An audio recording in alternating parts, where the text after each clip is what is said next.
This is Algebra 1, Lesson 5.6, Perpendicular Lines, and this lesson starts on page 306 in your book. And this picture is a helicopter, and when you get to geometry, you learn about the proofs of perpendicular slopes and the proofs that are behind that, but we're not going to talk about that today. But you can use perpendicular lines, I can't talk today, to plan the path of a helicopter flight, and we'll do that with a helicopter and actually with a boat here as we go along through this lesson. So two lines are perpendicular if they intersect at a right or 90-degree angle, as you can see here, where they are intersecting right there. Just to review, we have intersecting lines, which is that, perpendicular lines, which are like that, and parallel lines, which are like that. So parallel lines are lines in the same plane that never intersect, and they always are the same distance apart. Always. Perpendicular lines are lines that meet at a right angle, that is, at an angle that measures 90 degrees.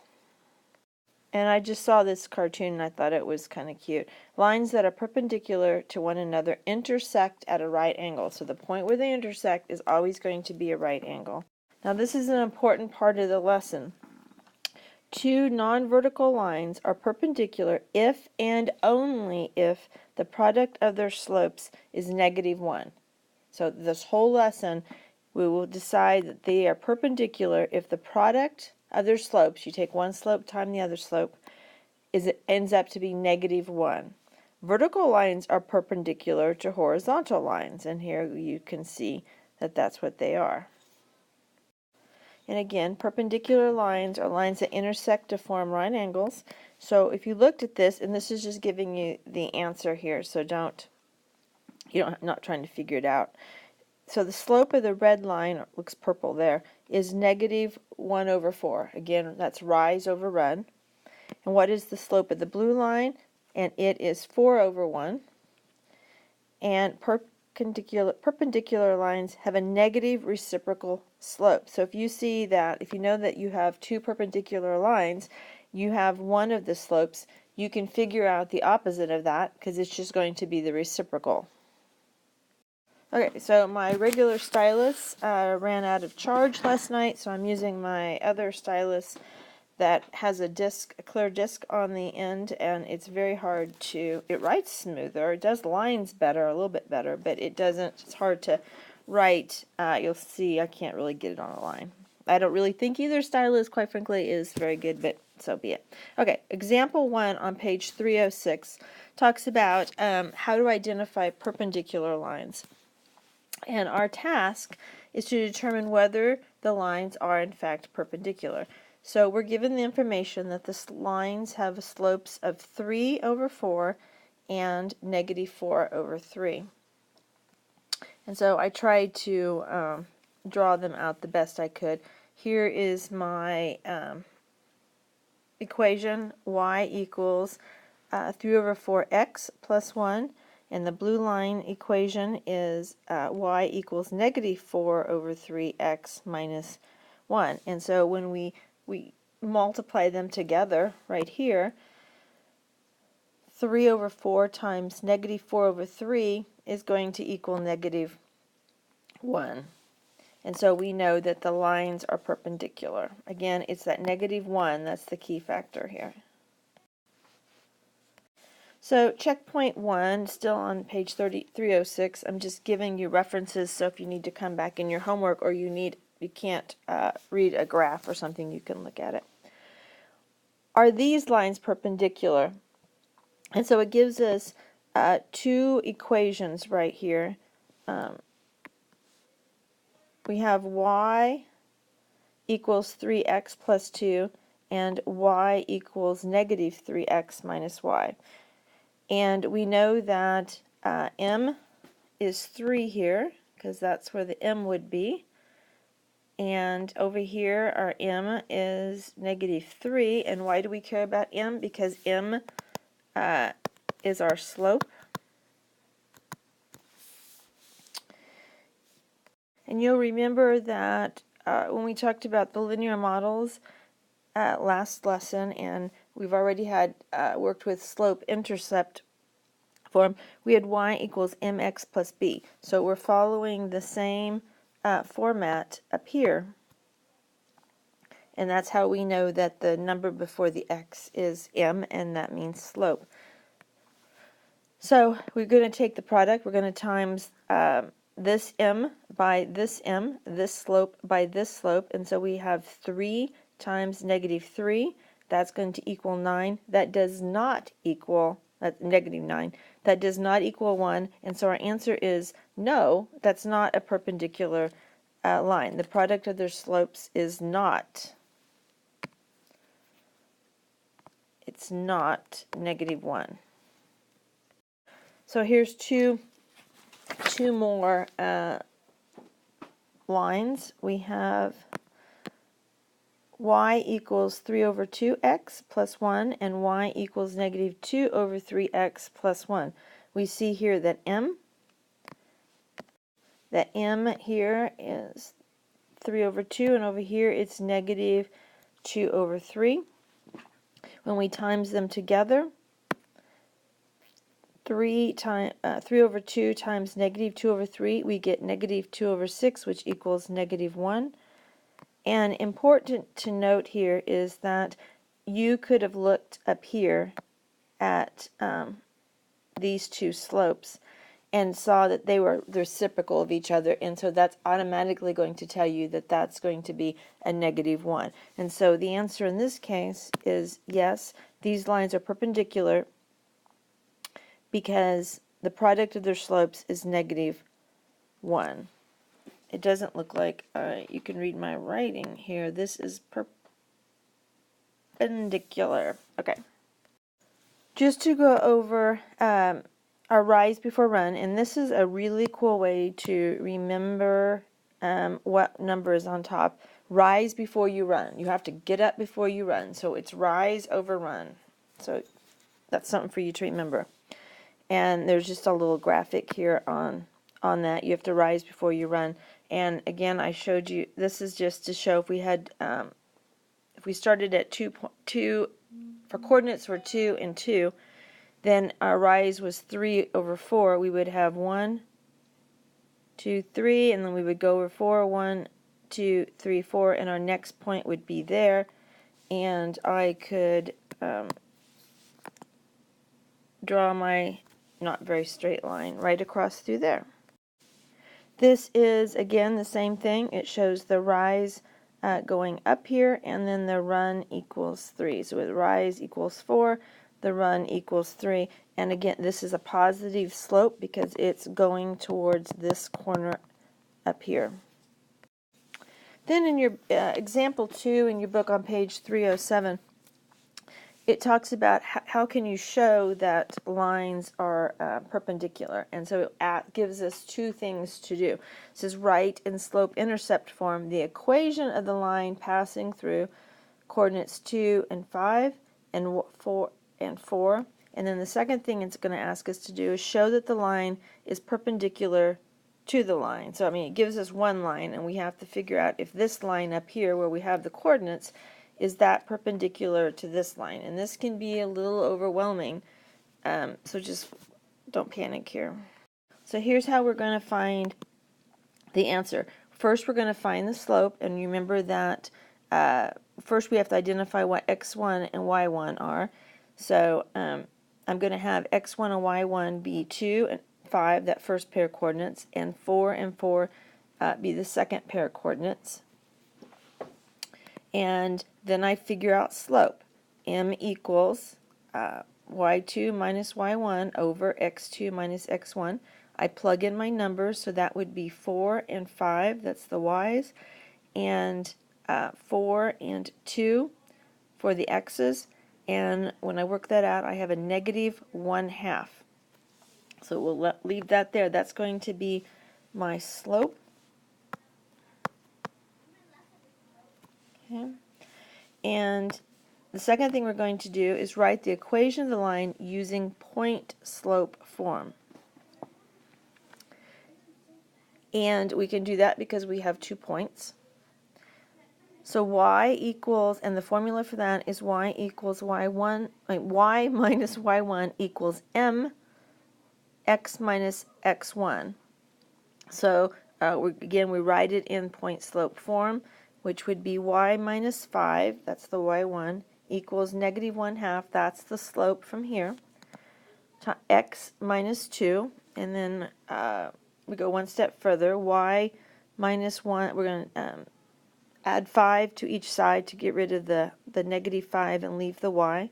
So we end up with, when I distribute it out, and which I didn't really do over here, end up with negative 1/2 x plus 1, and then the plus 5, and then we end up with y equals negative 1/2 x plus 6, and that's the equation of the line. And so now we have to go, we have some more steps to do, but we've had 2 parts to be able to figure out this solution so far.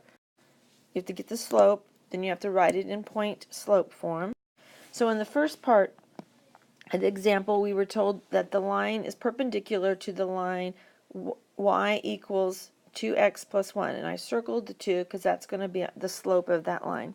When we wrote the equation of the line, which we just did on the previous thing, using the point-slope form, we got our new equation for the second line is y equals negative 1/2 x plus 6. So now that we've done, we were given one slope, or one equation, we figured out the other equation by first figuring out the slope and then using point-slope to get the equation. And so now we know that our slopes are negative 1/2 and 2. So we multiply that out, and we end up with negative 2 over 2, which equals negative 1. And so we know that, yes, our lines are perpendicular because we have a negative 1 as the answer. You can also graph the points to see if, in fact, you are correct. So this graph is in the middle of the page on 307 if you can't read my shaky lines here. But I drew out the red line is the equation that was given to us, y equals 2x plus 1. The blue line is the equation that we figured out by first figuring out slope and then doing the point-slope form.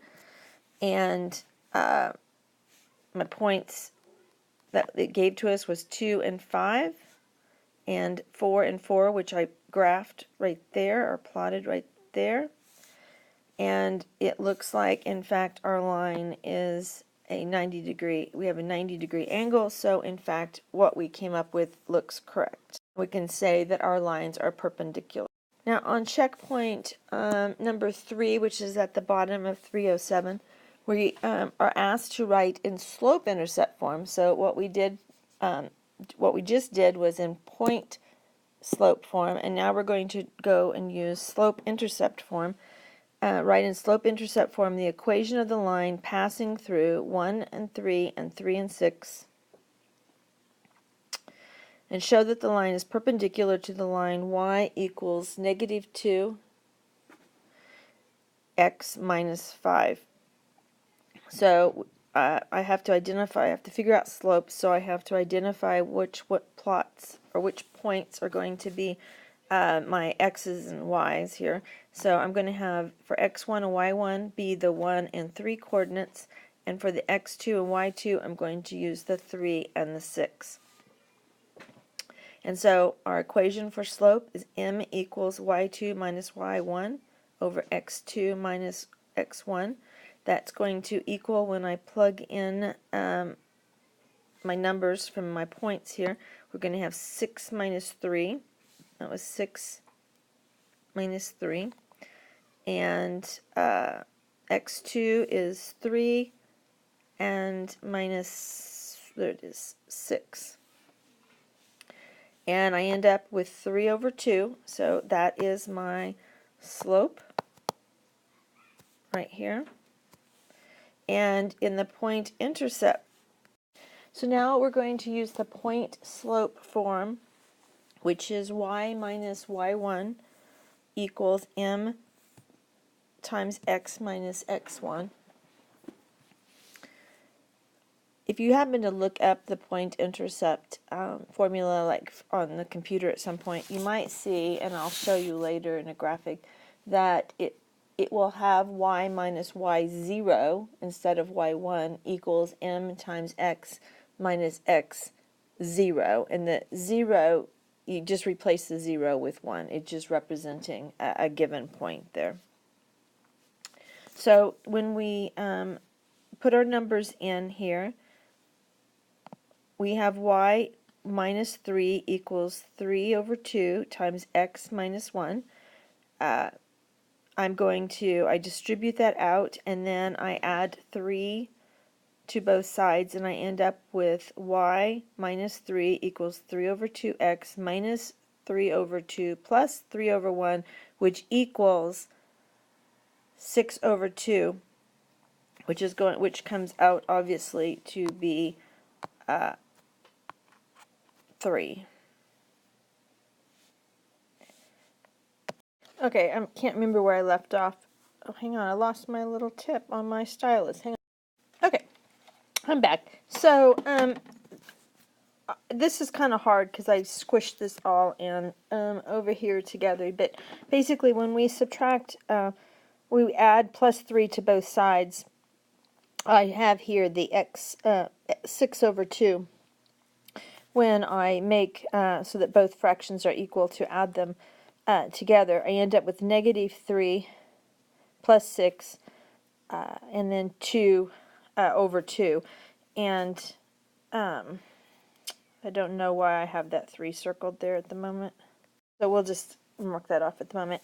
And I end up with my equation right here. I know this is kind of gobbledygook. Sorry. Y equals 3 over 2 x plus 3 over 2. I believe that this one... Okay, so then when we look at these, we have a... So that's our equation right there. So just let me make sure, since it's kind of hard, it's y equals 3 over 2 x. That's a plus 3 over 2. That's this equation. And so I can circle my slope here. And now I can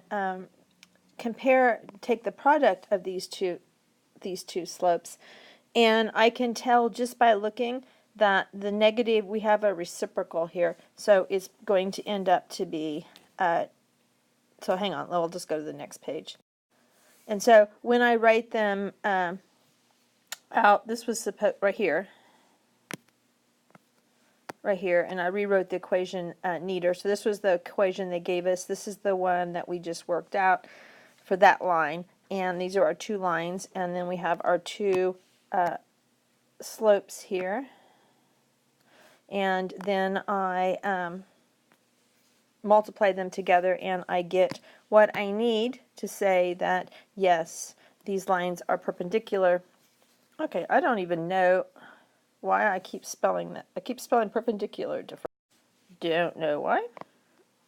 That's what I get for doing this at midnight last night. Okay. Also, the lines are perpendicular, and the answer would be yes to that. So next we are going to look at checkpoint number 4, which is on page 307. And what we're asked to do is to write in slope-intercept form the equation of the line passing through one coordinate of 0, 0 and another coordinate of 1 and 2. We have to show that this line is, oh, did I hear it again? What the heck? Do not know. Perpendicular. To show that the line is perpendicular to the line that they gave us. They give us this line right here. Y equals negative 1/2 x plus 7. And we have to show that the line that we have these coordinates is now perpendicular to this line. So the first thing we have to do is find the slope. We have the points, but we do not have the slope. And that is x1 and y1. We'll make those points be 1 and 2, and x2 and y2 be 0, 0. And so I set up and substitute in my numbers. On the top I have 0 and -2, and on the bottom I have 0 and 1. That equals -2 and over -1. And that negative divided into a negative is just a 2. So I take my slopes. So my slope was right here, if I can get that. So I have a slope of 2, which is going to be 2. The run will be 2 over 1, but anyhow. And I then plug in what I now know using the point slope form. So I write my equation, write the form here, and then I plug in my numbers. So y minus y1 was 0, and the slope was 2. X minus 0, because that was the y1 and the x1. I work that out. I distribute the 2 here, so we have 2x minus 0. I get rid of I add plus 0 to both sides. That leaves me with y equals 2x, and then my slope. I multiply my slopes. The one that it gave me before was 2 and -1 times it was 2 and -1/2. That's the two slopes that I have. So I multiply those out and I get a -1. And so the lines are perpendicular. I did this all the way through. I do not know. I can't erase it once I've saved it, so I'm stuck with it. I just have to correct my spelling error there. The book highlights helicopter search and rescue crews, which can save people from sinking ships, from burning buildings, from floods, from car and plane crashes, and other damages. And of course, they use all kinds of math to calculate what they need to do to be able to do these rescues safely. So let's work out a problem where a helicopter, to find the shortest flight path to a shoreline. So you're going to have water and then shoreline, and the helicopter needs to find the safest path to that. So this little thing here is a helicopter. Do you think that looks like a helicopter? And so we have water here, we have shore here, and this is going to be example 3 on page 308. It's at the top of the page if my graph isn't very well for you. And it gives us, it tells us in the book that the slope of the shoreline is -2, so we can circle that.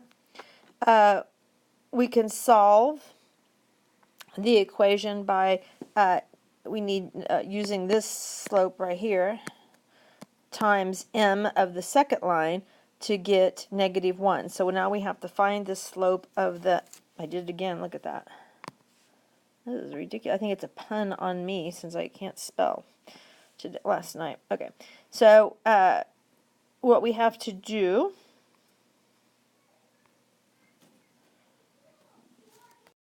so our equation that we're trying to solve is -2 over 3x times m. No, wait a minute. That's what's wrong. Okay, sorry, Mrs. Hillman's class came in here for help. This x right here, this is, I said this wrong. This is a times sign here. So our equation is solve -2 over 3 times m equals -1.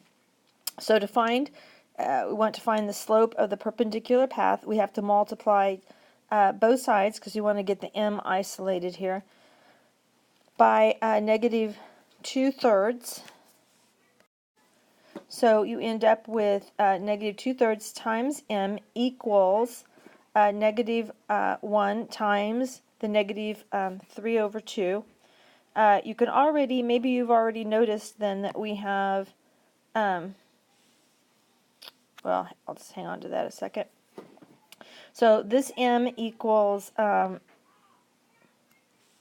over 2, and if you just were looking, you know that the slope of the shoreline was negative 2/3.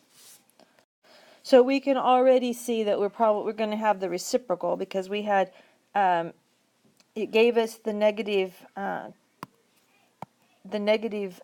2 over 3 as the slope for the shoreline.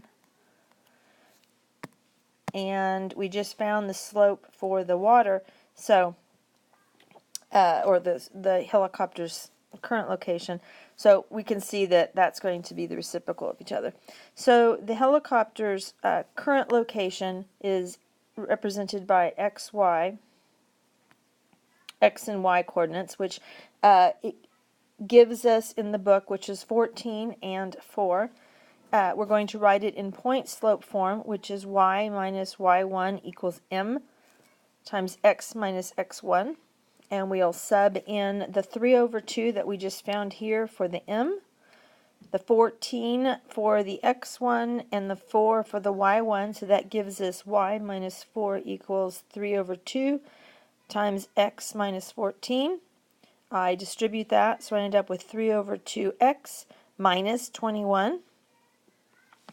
And then I add 4 to both sides to get the y isolated. I end up with 3 over 2x minus 21 plus 4. And then my final one is y equals 3 over 2x minus 17. And so the equation of the path for the path of the helicopter is y equals 3 over 2x minus 17, knowing that the 3 over 2 is the slope, and 17 would be my y-intercept, negative 17, if the line that I drew or was in the book continued on. That's where the red line would cross the y-intercept.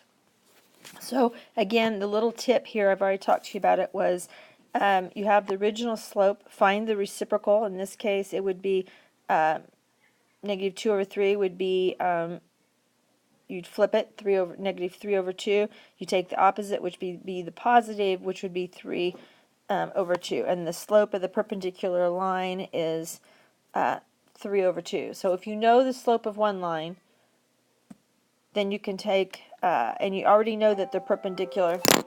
Hang on. Okay. That was the phone ringing to take a student across to the way.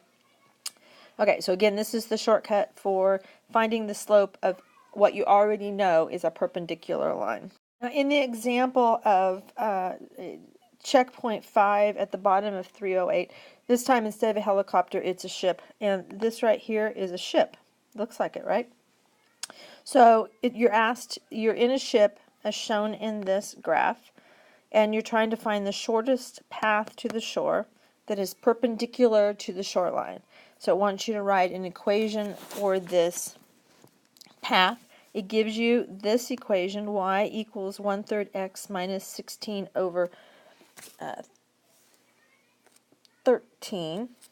And so we can already see that we know, if I could do it, the slope is going to be 1/3, and it gives us on the graph, it gives us the point of 4 and 4, which is right there. Wait a minute. Which is right there. So first we have to find the slope of the line that we don't have. And we'll use the slope form as m equals y2 minus y1 over x2 minus x1. And our x1 and y1 will be 4 and 4. I was actually able to look at the graph in the book and see that there was another point, x and negative 2, that I could clearly identify. So I would have both sides.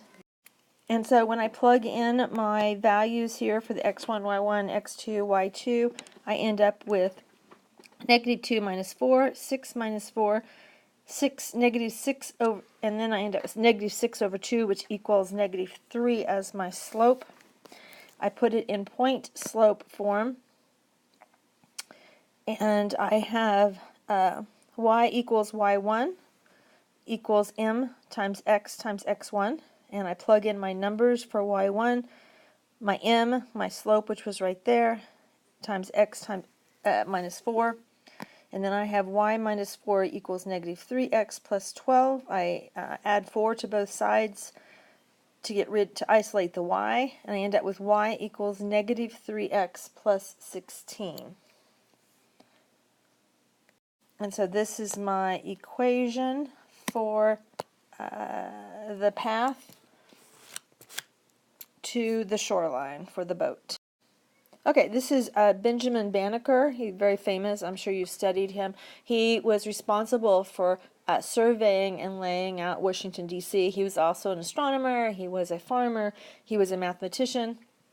And if you look on number 44 on page 311, you can see how he laid out Washington, D.C. It's very, very nice lines there.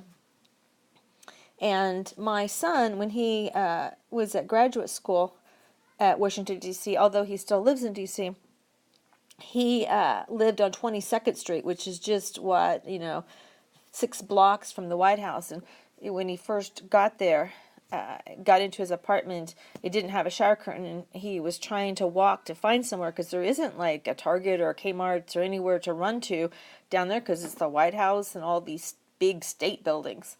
And he called home and said he just walked by the White House in search of a shower curtain, which is kind of we wouldn't think of doing that on an everyday basis, but that's how close he was to that. Your assignment here is laid out on a couple of different pages or screens. The assignment starts on page 309. You're going to do numbers 12 through 16, and I show you here on how to solve number 11. So you can, if you get stuck, you don't know how to do it, you can come back and look at this screen, and it will tell you how to work it out and how the answer needs to look. You also are going to do numbers 18 and 19, and the sample is I'm doing is number 17. You'll need to look in the book at the graph because I'm not going to draw it here, but I've showed you here how to work out and what the answer should look like.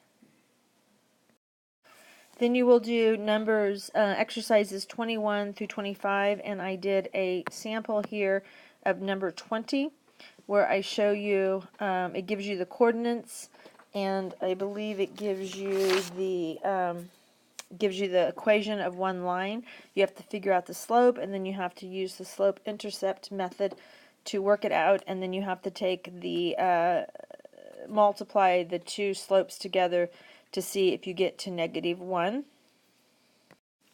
This is numbers, and then you're going to do 27 through 31, and the sample one that I show you here is for 26. It wants you to use the slope-intercept form, and it, let me see, it gives you 1 point, which is 1, 1 on number 26 here as example, and it gives you the equation for one line. And then you have to use the slope-intercept method to work it out. But this is a case where you might, doing these, where you use the reciprocal and opposite, you can, to get your slopes too. And then you will do numbers 33 through 34 and 36 through 39. You're going to use, you can use the reciprocal here too. I worked out sample number 32 for you, so you can see what it needs to look like and how you would do that. It gives you, I believe, it gives you 1 point, and then the equation for one line. You use the point slope form to work it out and to solve that. So you're looking for, on this one, to write the equation of the line that it's not giving you. And then you'll do numbers 47 and 48. It's a multiple choice on those. And then you're going to have a test on these formulas. I printed out a sheet which I'll give you when you ask for it. And I'm not sure whether it will be tomorrow or the next class period. So you'll have to ask me about it at the end of your math time. But I do include the formulas on the back of this that you need. So you're going to need to know the slope-intercept form, the point-slope form. You'll need to know, that's 1, 2, 3 here is the standard form, which is ax plus by equals c. You'll need to know how to find the slope, which is right here. And you'll need to know how to write what the linear model to predict would look like.